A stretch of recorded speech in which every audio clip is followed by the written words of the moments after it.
Grâce à une collégienne de 14 ans, ils ont eu leur étoile à Hollywood. Bienvenue dans le JT du cœur, votre dose quotidienne de bonheur.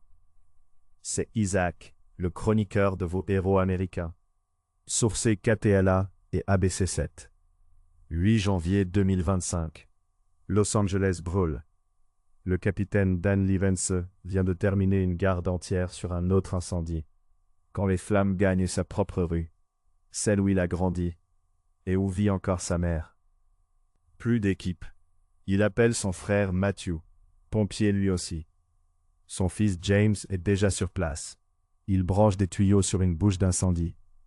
Quand un toit s'embrase chez un voisin, les deux frères montent et le découpent à la hache. 48 heures sans dormir. 14 maisons sauvées.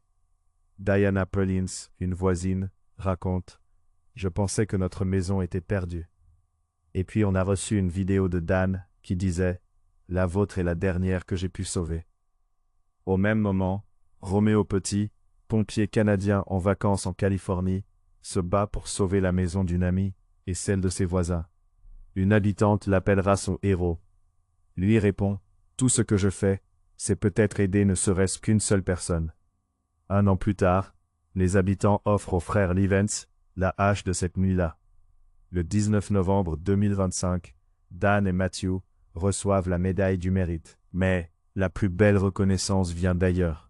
Dans le Connecticut, à l'autre bout du pays, Eniola Taiwo écrit une lettre à la main, avec un vrai timbre, pour demander qu'on honore les pompiers.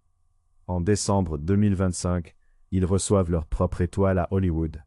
Elle explique « Pourquoi ne pas reconnaître nos héros de la vraie vie? Moi, Isaac, je remercie l'Amérique, car ce jour-là, elle n'a pas honoré des stars, elle a honoré ses pompiers. Les héros ne demandent rien, alors c'est à nous de ne pas les oublier. Qu'en pensez-vous? Dites-le nous en commentaire.